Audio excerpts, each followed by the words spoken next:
ating lugar sa Biliran mga kailot mo. Good morning sa tanan, nanatag diri sa Biliran, sulod na ta. Unya naatag diri sa kanang ilang tulay nga nindot po tayo. Mao yung paggawa sa kwan, alas 6. Ano?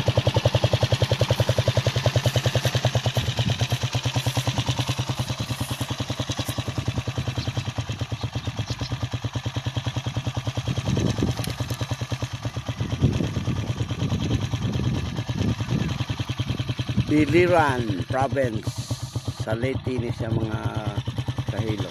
Pindot kayo ang lugar. Nagpags pa ng mga kon.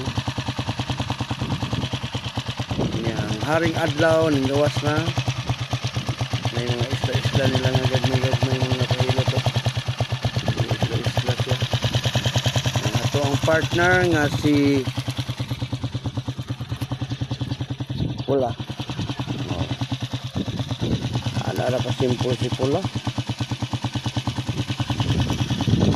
Wala itong partner. God's help na gihatag sa Ginoo sa tuwa sa atong pagbiyahe. Siya ang ato ang partner sa kalampusan. Bless the Lord. Si Pula nga okay kayo.